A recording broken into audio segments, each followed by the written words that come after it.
宝可梦卡牌新系列绯红之雾全新系列第一手情报公开，航海王卡牌新系列500年后的未来正式发售啦！超稀有神包里面到底有哪些东西？还有刚发售就一盒难求的七龙珠卡牌，到底在长些什么嘞？更多消息就在本期的卡牌双周报。大家好，欢迎回到卡牌双周报。你是不是曾经想约朋友到家里打牌对战，但是发现家里的桌子，不是太低就是太窄，打起来就是不够过瘾呢？专门制作游戏家具的公司宝 Ute 为了让 TCG 玩家在家也能享受到舒舒服服的卡牌对战，在此设计了新商品 Dual Desk。这张桌子能够让 TCG 玩家在上面放个2张单人牌垫，高度也能随意调整，而且还能像 YouTube 上那些对战影片一样，把手牌立着放在桌面上。如果平常找不到朋友打牌也没关系，只要搭配上特殊的收纳箱，它就变成了个人的卡牌收藏桌啦。这张 Dual Desk 在亚马逊上面的售价是日币21389元，折合台币还不到5000块。怎么样？你会想要来上一张吗？航海王 OP07 500年后的未来，上周6已经正式发售喽。不知道大家有没有成功入手波雅汉考克的漫画卡啊？告诉大家，这个系列的大奖啊，除了我们的漫画卡之外，还有一个哦，那就是传说中的神包。在这边要先跟大家科普一下神包是什么嘞？说到神包，其实就是内容物完全无视正常配率的卡包啦。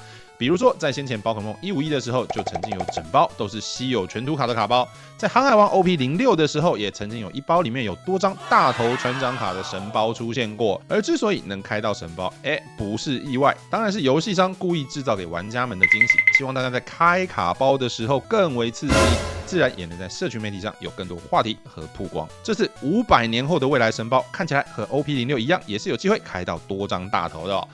如果你就是那个开到神包的神人，欢迎在下方留言跟大家分享你的幸运吧。我们的宝可梦卡牌啊，刚刚迎来了1年1度的退标大事，许多实用卡牌离开了标准环境，不过也有新系列的牌随之补上。不知道现在大家都正在打什么样的牌组呢？如果你还没决定，那也没关系。为什么？因为刚结束的福冈 CL 打的就是全新的标准赛，刚好最近公布了这场比赛大家所选择的牌组类型。接着就带大家一起来看看。首先我们看到第一天，也就是全场玩家的统计资料，可以看到最多人打的牌组，不出意外就是我们的黑喷啦。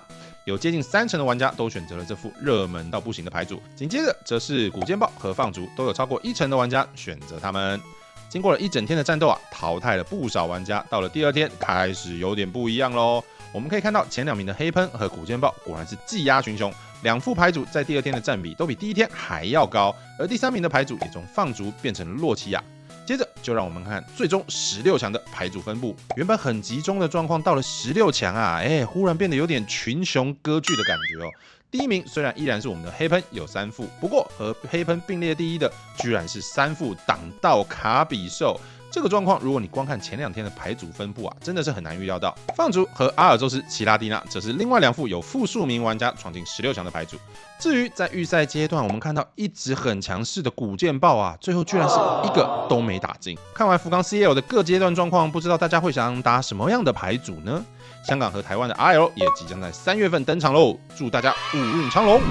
在福冈 CL 的直播中啊，宝可梦卡牌大家众所期待的下一个系列也正式公开了，它的名字就是强化扩充包 Crimson Haze， 战役绯红之雾。接着就带大家看看已经公开的各张卡牌吧。A-Spec 不公平印章，这张卡只有在上个对手的回合时，自己的宝可梦昏厥了才可使用。双方玩家各将手牌全部放回牌库重洗，然后自己从牌库抽出5张卡，对手抽出2张卡。沙利从自己的手牌选择最多2张宝可梦卡，再给对手看过后放回牌库，然后从自己的牌库选择最多与放回的张数相同数量的宝可梦，再给对手看过之后加入手牌，并且重洗牌库。管理员从自己的牌库抽出2张卡，然后若场上有居民会馆，则这张管理员不会丢弃，放回牌库重洗。口交尾 EX 第一个招式只可在后宫玩家的最初回合使用，在下个对手的回合，对手无法从手牌使出支援者卡。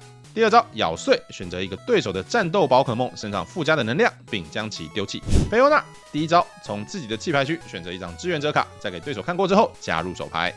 第2招造成对手的战斗宝可梦身上附加的能量的数量再乘以20点的伤害。月月熊鹤月 EX 特性，这只宝可梦使用血月所需的无能量的数量，减少对手已经获得的奖赏卡张数。招式血月，在下个自己的回合，这只宝可梦无法使用招式。这么多有趣的卡牌，真的会让人越来越期待新系列的来临啦！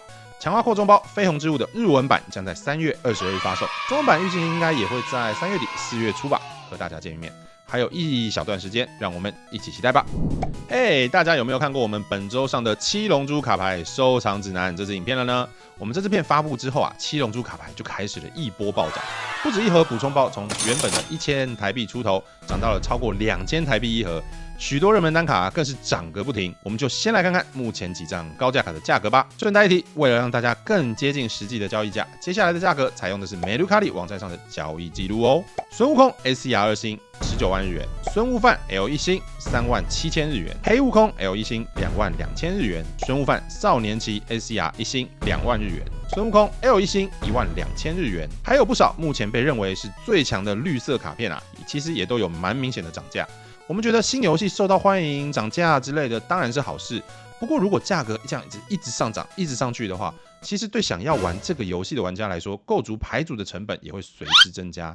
以目前被认为最强的绿色悟饭牌组来说啊，你光放4张，只有4张 SCR 的孙悟饭少年期，它的成本就破台币1万元了哦。更别说你的牌组，对不对？不是只有4张牌嘛？只能说和目前市场上其他游戏比起来，七龙珠目前玩起来啊，确实要多花更多一点扣哦。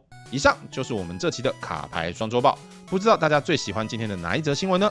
欢迎留言分享你的看法。喜欢我们的影片，也别忘了订阅、按赞、分享起来。我们下支影片见。